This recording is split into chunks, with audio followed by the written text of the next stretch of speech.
अंग्रेजों ने 1651 ईस्वी में बंगाल के हुगली में अपनी कोठी किसकी अनुमति से बनाई है? तो याद रखिएगा शाह शुजा के नाम से बनाई है। मतलब बंगाल के हुगली में कहिए अंग्रेजों ने 1651 में क्या बनाया था, मतलब 1651 में क्या बनाया था, कोठी की अनुमति मिली थी तो बनाया था। अगर आपसे पूछे कब मुर्शिद कुलीर खां बंगाल का दीवान बना, तो 1700 में बना था, जो कि 1727 में जाके इसकी मृत्यु हो जाएगी। जैसे कैसे, तो देखिए 1727 ईस्वी में मुर्शिद कुलीर खां का निधन के बाद किसे शासन जो है किसने शासन किया, तो याद रखिएगा शुजाउद्दीन ने किया था। कौन किया था? शुजाउद्दीन नाम है, याद रखिएगा शुजाउद्दीन ने शासन किया था मुर्शिद कुलीर खां के, याद किया, निधन के बाद। अगर आपसे पूछे अलवर्दी खां जो है कब बंगाल का नवाब बना, तो 1740 में बन गया था, याद रखेंगे। ये डायरेक्ट क्वेश्चन पूछता है कि अलवर्दी खां जो है कब बंगाल का नवाब बना था, तो 1740 में। अगर बंगाल, बिहार एवं उड़ीसा को मिलाकर बंगाल प्रांत की स्थापना कब की गई थी, तो 1733 में किया गया था। मतलब बिहार जो है, बंगाल, उड़ीसा, तीन को मिलकर जो है बंगाल प्रांत का जो है स्थापना हुआ था 1733 में। ठीक है, बंगाल के प्रांत की अगर बात करें तो तीन है, बंगाल, बिहार, उड़ीसा, याद रखिएगा। अगर प्रांत पूछेगा तब कब बना इसका हुआ था स्थापना, तो 1733। अलवर्दी खां ने किसे कलकत्ता एवं चंद्रनगर में किलेबंदी की इजाजत नहीं दी थी, तो वो अंग्रेजों को और फ्रांसीसियों को नहीं दिया था अलवर्दी खां। ठीक है, किस लिए किलाबंदी करने की इजाजत नहीं दी थी। अगर पूछे कि किस कारण उड़ीसा का एक बड़ा हिस्सा अंग्रेजों को देना पड़ा, तो याद रखिए मराठों के आक्रमण के कारण क्या हुआ, अंग्रेजों को जो है देना पड़ गया था उड़ीसा का एक बड़ा हिस्सा मराठों के आक्रमण के कारण। बंगाल के नवाब अलवर्दी खां का उत्तराधिकारी कौन था? सिराजुद्दौला का नाम आता है, सिराजुद्दौला का नाम आता है। ये डायरेक्ट क्वेश्चन पूछेगा। अब पूछेगा कि सिराजुद्दौला जो है कब बंगाल का नवाब बना, तो 1756 में बन गया था। मतलब 1756 में क्या बन गया था, सिराजुद्दौला बंगाल का नवाब बन गया था। ठीक है, और भी सवाल बनेगा कि अंग्रेजों को किलेबंदी नहीं हटाने के कारण सिराजुद्दौला ने 15 जून को, याद किया 15 जून को 1756 ईस्वी को किस पर कब्जा कर लिया, तो फोर्ट विलियम्स पर कब्जा कर लिया था। कौन कर लिया? सिराजुद्दौला ने कर लिया था। क्यों? क्योंकि अंग्रेज किलाबंदी से नहीं हट रहे थे, इसलिए सिराजुद्दौला गुस्से में 15 जून 1756 को कब्जा कर लिया, विलियम्स, याद के फोर्ट विलियम्स पर कब्जा कर लिया। अगर आपसे पूछे अंग्रेजों ने सिराजुद्दौला से, याद किया, अंग्रेजों ने सिराजुद्दौला से हारने के बाद कहाँ शरण लिया था, तो फूल्टा, याद किया, द्वीप में लिया था। तो अंग्रेजों ने सिराजुद्दौला से हारने के बाद, याद किया, सिराजुद्दौला से हारने के बाद फूल्टा द्वीप पर जो है जाना पड़ गया था, भागना पड़ गया था, शरण लेने पड़ गए थे, जाकर वहाँ छुप गया था एक तरह से, ये कहिए। ठीक है, आगे बात करते हैं। तो ये इंपॉर्टेंट क्वेश्चन देखिए 1757 जो कि बहुत इंपॉर्टेंट है, और 1764, दो नाम सुने होंगे जो कि इंपॉर्टेंट है। तो 1757 जो कि प्लासी की युद्ध के नाम से आप जानते हैं, जो कि आगे हम पढ़ेंगे। तो याद रखिएगा 1757 में, मतलब 1757 में सिराजुद्दौला किस अंग्रेज द्वारा पराजित हुआ था, तो रॉबर्ट क्लाइव के द्वारा पराजित हुआ था। याद रखिए रॉबर्ट क्लाइव के द्वारा पराजित हुआ था। रॉबर्ट क्लाइव नाम है जिसमें क्लाइव द्वारा लिखा हुआ है। ब्लैक होल घटना कब घटी थी, तो 20 जून 1756 में ही घटी थी, याद रखिएगा। तो 20 जून 1756 में क्या हुआ था, ब्लैक होल घटना घटा था। एक बात और देखिए, सिराजुद्दौला ने कलकत्ता का अधिकारी किसे बनाया था, तो मानिकचंद को बनाया था। मतलब कलकत्ता पर अधिकार करने के लिए आधिकारिक रूप से किसे बनाया था, तो मानिकचंद को बनाया था। ये याद किया, कौन बनाया, सिराजुद्दौला। अगर बंगाल का सबसे बड़ा बैंकर कौन था, तो याद रखिए जगत सेठ के नाम से जाना जाता था। तो याद रखिएगा बंगाल का सबसे बड़ा बैंकर अगर पूछे तो जगत सेठ का नाम याद रखिएगा। अगर आपसे पूछे किसने घूस लेकर कलकत्ता को अंग्रेजों को सौंप दिया, तो मानिकचंद ही जो था, जो कि सौंप दिया था, जिसे मानिकचंद को कौन बैठा था, सिराजुद्दौला बैठा था, जो कि धोखा दे दिया था और अंग्रेज को घुसाकर जो है घूस लिया था मानिकचंद और अंग्रेज को सौंप दिया था। अलीनगर की संधि कब हुई, तो 9 फरवरी 1757 को हुआ था। तो अलीनगर की अगर संधि की बात होगी तो याद रखिएगा 9 फरवरी 1757, याद रखिएगा 1757 याद रखिएगा। अगर पूछे फ्रांसीसी बस्ती जो है चंद्रनगर को अंग्रेजों ने कब जीता, तो मार्च 1757 में जीत गया था। मतलब 1757 में जीते थे। कौन जीता था, तो फ्रांसीसी बस्ती जो है चंद्रनगर को अंग्रेजों ने जीत लिया था। प्लासी की लड़ाई कब हुई थी, तो याद किया 23 जून, याद रखिएगा 23 जून 1757 को जीता था। तो 1757 क्यों इंपॉर्टेंट है, क्योंकि प्लासी का युद्ध हुआ था। तो प्लासी की लड़ाई कब हुई थी, तो 23 जून 1757, याद रखिएगा 1757 में हुई थी। अगर आपसे पूछे प्लासी की लड़ाई में अंग्रेजी सेना का नेतृत्व कौन किया था, तो रॉबर्ट क्लाइव। और प्लासी की लड़ाई का सिराजुद्दौला तो एक तरफ से था ही, इधर से जो है रॉबर्ट क्लाइव था, जो कि आप देखें पराजित किया था सिराजुद्दौला को। किसे 1757 मतलब 1757 में बंगाल का नवाब बनाया, तो मीर जाफर को बना दिया था। किसे बना दिया था, तो मीर जाफर को बना दिया था। ये डायरेक्ट क्वेश्चन आपसे पूछेगा। अगर आपसे ये पूछेगा कि सिराजुद्दौला की हत्या किसने कर दी, तो मीर जाफर के पुत्र मीरान ने कर दिया था। मीर जाफर के पुत्र जो मीरान है वो क्या कर दिया था, सिराजुद्दौला का हत्या कर दिया था। नाम आता है फेमस है, याद रखिएगा। मीर कासिम कब बंगाल का नवाब बन गया? तो 1760 में बंगाल का नवाब कौन बन गया? मीर कासिम बन गया था। ठीक है। अगर आपसे पूछेगा किसने देशी व्यापारियों को निःशुल्क व्यापार करने का अधिकार प्रदान किया था? तो मीर कासिम जो है दिया था ये अधिकार। क्या दिया था? मीर कासिम दिया था, निःशुल्क व्यापार करने के लिए दिया था। ठीक है। तो मीर कासिम ने देशी व्यापारियों को निःशुल्क व्यापार करने का अधिकार प्रदान किया, मीर कासिम ने। अगर मेरा पहला वीडियो हिस्ट्री का देख रहे होंगे, मॉडर्न हिस्ट्री का, तो ये उस क्वेश्चन से संबंधित इस क्वेश्चन को पढ़िएगा। जब इस क्वेश्चन को जो पढ़ा रहा हूँ इस वीडियो को देखिएगा तो आपको बहुत समझ में आ जाएगा, इसलिए पहला वीडियो जरूर देखिएगा। बक्सर का युद्ध कब हुआ? तो बक्सर का युद्ध अगर बात करें तो 1764 मैंने शुरू में बताया था, तो 22 अक्टूबर 1764 में हुआ था। तो 22 अक्टूबर 1764 में क्या हुआ था? बक्सर का युद्ध हुआ था, याद रखिएगा। अब बक्सर का युद्ध की बात करें तो बक्सर का युद्ध में अंग्रेजी सेना का नेतृत्व कौन किया था? लॉर्ड हेक्टेयर मुनरो बोलते हैं, मुनरो ने किया था। मुनरो ने किया था, तो याद रखिए लॉर्ड हेक्टेयर का नाम आता है। हेक्टेयर मुनरो जो था, याद रखिएगा, अंग्रेज की तरफ से नेतृत्व कर रहा था, सेना का नेतृत्व कर रहा था बक्सर के युद्ध में, जो कि बक्सर का युद्ध हुआ था 22 अक्टूबर 1764 को। बक्सर के युद्ध के समय दिल्ली का शासक था कौन? तो शाह आलम द्वितीय था। कौन था? शाह आलम द्वितीय था, याद रखिएगा। मीर जाफर की मृत्यु कब हुई? तो मीर जाफर की जो मृत्यु हुई थी 1765 में हो गया था, जानते हैं, क्योंकि 1764 में तो आप जान ही रहे हैं कि सम्मिलित था। तो मीर जाफर की मृत्यु कब हुई? तो याद रखिए 1765 में हो गया था। अगर 1765 ईस्वी में बंगाल का नवाब किसे बनाया गया? तो नजम उद्दौला को बनाया गया था। नजम उद्दौला को बनाया गया था, ये पूछता है। ठीक है। 1765 ईस्वी में 1765 ईस्वी में इलाहाबाद की संधि के बाद रॉबर्ट क्लाइव ने मुर्शिदाबाद का उप दीवान किसे बनाया? तो याद रखिएगा मोहम्मद रजा खां को बनाया था।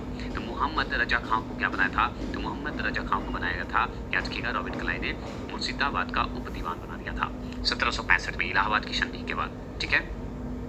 लगान वसूलने के लिए कंपनी ने किसे नियुक्त किया? तो मोहम्मद रजा खां को क्या हुआ? टैक्स जो है कलेक्ट करने के लिए नियुक्त किया था। ठीक है।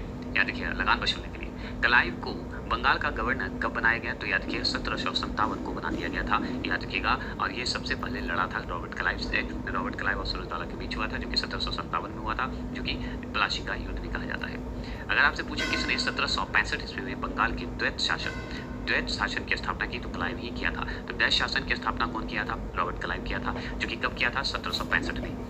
अगर आपसे पूछे कर्नल क्लाइव का गधा या शियार की संख्या किस यहाँ पे लिखना चाहिए था, जो है संज्ञा किसे दी गई थी? तो यहाँ पे संख्या कर दिया, ठीक है, सॉरी, संज्ञा किसे? तो कर्नल क्लाइव का गधा या शियार किसे कहा गया? ये शब्द है कौन किसे कहा गया? तो मीर जाफर को कहा गया था, याद रखिएगा। ठीक है। रॉबर्ट क्लाइव का गधा कहिए या शियार किसे कहा गया? मीर जाफर को। ईस्ट इंडिया कंपनी की बुराइयों को दूर करने के लिए रेगुलेटिंग एक्ट कब पास किया गया? तो 1773 में पास किया गया था, जो कि हम पढ़े हैं। ठीक है। तो रेगुलेटिंग एक्ट का पारित किया गया ईस्ट इंडिया कंपनी की बुराइयों को दूर करने के लिए 1773 ईस्वी में रेगुलेटिंग एक्ट आया था। अगर आपसे पूछ किया गया तो 1784 में पास किया गया था। तो देखिए 1773 में तो रेगुलेटिंग एक्ट आया, पीट एक्ट आया था 1784 में, जो कि जो है 1784 में आया था।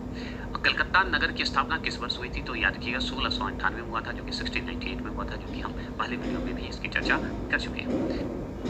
भारत में अंग्रेजों की लूट जो है किस महत्वपूर्ण घटना के बाद शुरू हो गई थी? तो प्लासी के युद्ध के पश्चात शुरू हो गया था। डायरेक्ट इसी से क्वेश्चन पूछेगा और पूछेगा कि डेनिश व्यापार का मुख्यालय कहाँ था? डेनिश व्यापार जो करते थे उसका मुख्यालय कहाँ था? तो श्री रामपुर, याद रखिए श्री रामपुर, याद रखिए श्री रामपुर, याद रखिए श्री राम, याद रखिएगा, और पुर याद रखेंगे। अंग्रेजों ने रैयतवाड़ी बंदोबस्त कहाँ लागू किया था? तो मद्रास प्रेसिडेंसी और जो मुंबई प्रेसिडेंसी में। तो अंग्रेजों ने रैयतवाड़ी बंदोबस्त जो है कहाँ लागू किया? मद्रास प्रेसिडेंसी में और मुंबई प्रेसिडेंसी, जिसे मुंबई बोलते हैं। रैयतवाड़ी प्रथा किसने आरंभ की थी? मतलब प्रारंभ की थी? तो टॉमस मुनरो ने की थी। मुनरो का नाम आता है टॉमस मुनरो, याद रखिएगा, जो कि रैयतवाड़ी प्रथा की शुरुआत की थी, आरंभ की थी। ठीक है। आपसे पूछता है कि कर्नाटक युद्ध किन किन के मध्य लड़ा गया? तो अंग्रेज और फ्रांसीसियों के मध्य ये लड़ा गया था। तो कर्नाटक युद्ध जो है किन किन मध्य लड़ा गया? अंग्रेज और फ्रांसीसियों के बीच। अगर भारत में अंग्रेजों की सर्वश्रेष्ठता किस युद्ध से स्थापित हुआ? तो बक्सर से युद्ध हुआ था, मतलब बक्सर से स्थापित हुआ, क्योंकि 1764 में जो बक्सर का युद्ध हुआ था, ये एक तरह से अंग्रेजों के लिए समझिए भाग्य खोल दिया था, मान के चलिए। क्योंकि देखिए 1757 में जो प्लासी का युद्ध हुआ था उस समय तो ये शुरुआत हो गया लूटपाट करने का, कब्जा करने का। ठीक है। अब बक्सर जो युद्ध हुआ था 1764 में, उस समय से एकदम मजबूत एकदम हो गया था अंग्रेज। ठीक है, समझ में आ रहा है? तो बस देखिए 1757 मतलब 1757 ईस्वी की प्लासी की लड़ाई में रॉबर्ट क्लाइव ने जो है रॉबर्ट क्लाइव के नेतृत्व में अंग्रेजों ने किसको हराकर अंग्रेजी राज्य की नींव भारत में मजबूत कर ली थी? तो बंगाल के नवाब सिराजुद्दौला को हराकर कर दिया था, जो कि हम शुरू में ही पढ़े हैं। तो 1757 में क्या हुआ? तो 1757 में प्लासी का युद्ध हुआ, लड़ाई हुआ, रॉबर्ट क्लाइव उसका नेतृत्व कर रहा था अंग्रेज की तरफ से, जिसे बंगाल का नवाब सिराजुद्दौला को हराया था और उस समय से वो मजबूत हो गया था। और 1764 में तो समझिए आसमान छू रहा था अंग्रेज। 1793 मतलब 1793 ईस्वी में लॉर्ड कर्नवालिस ने बंगाल का अस्थायी बंदोबस्त किसके साथ किया? तो याद रखिए जमींदारियों के साथ किया था। किसके साथ? जमींदारों के साथ जो है किया था। तो अगर आपसे पूछे कि 1793 जो है 1793 ईस्वी में लॉर्ड कर्नवालिस ने बंगाल पर एक अस्थायी बंदोबस्त लाया था, तो याद रखिए जमींदारों के साथ ये करने के लिए अस्थायी बंदोबस्त लाया था। अस्थायी बंदोबस्त कौन लाया था? Lord Cornwallis. याद रखिएगा, डायरेक्ट क्वेश्चन पूछता है। अब चलिए, अब अस्थायी बंदोबस्त है तो सहायक, अब आते हैं सहायक संधि, जो कि इंपॉर्टेंट है ना।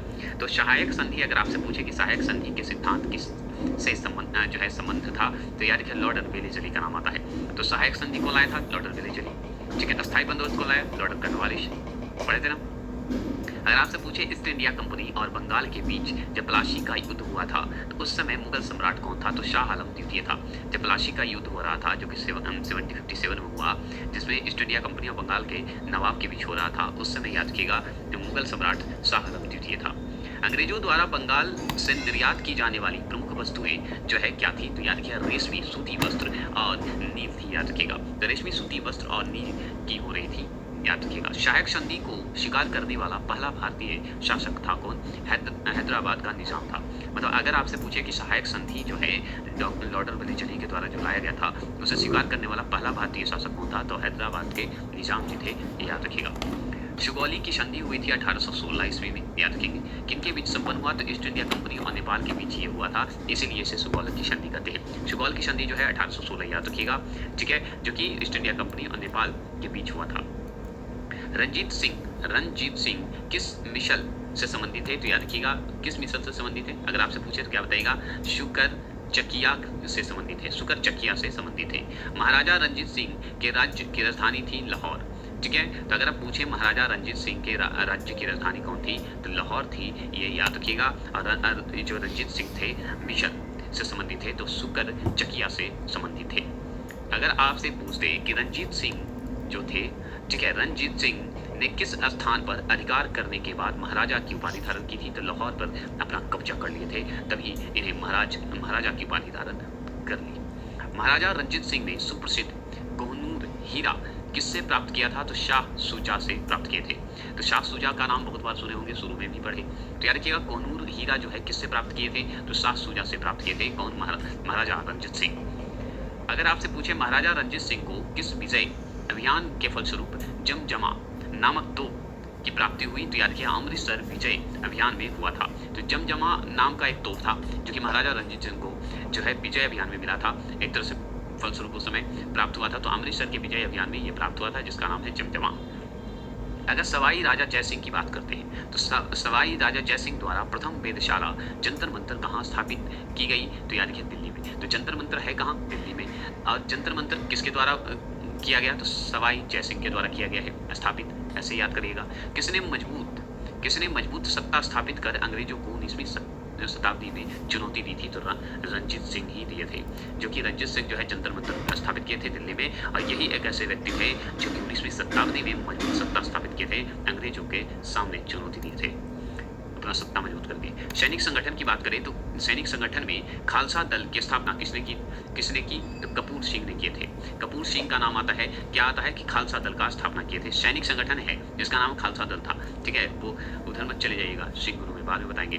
तो खालसा दल की स्थापना कौन किया? कपूर सिंह का नाम आता है, ठीक है। अब चलिए, अब इसमें फिर से आइए महाराजा रंजीत के उत्तराधिकारी की बात करते हैं। तो महाराजा रंजीत सिंह के उत्तराधिकारी थे खड़क सिंह, नाम ही है खड़क सिंह।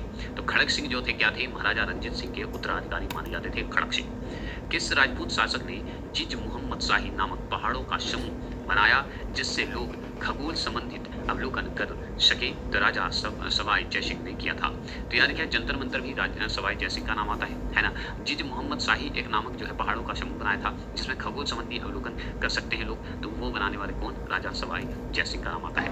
मराठा राज्य का दूसरा प्रवर्तक जो है किसे कहा जाता है, तो बालाजी विश्वनाथ को कहा जाता है। तो अगर आपसे पूछे कि मराठा राज्य का दूसरा प्रवर्तक अगर पूछे तो बालाजी विश्वनाथ का नाम आएगा।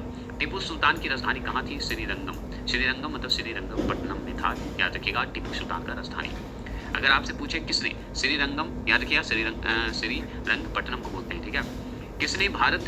किसने भारत में अंग्रेजों का सर्वाधिक विरोध किया, तो मराठों ने किया था। सबसे ज्यादा मराठा किया है अंग्रेजों से, समझ चाहिए, भगाने में, ठीक है। किसने अंग्रेजों से लड़ते हुए वीरगति की प्राप्त हुआ था, टीपू सुल्तान ही ऐसा था जो कि वीरगति को प्राप्त हो गया था, किससे, अंग्रेजों से लड़ते लड़ते। टीपू सुल्तान की मृत्यु जो है 1799 में हो गया था, 1799।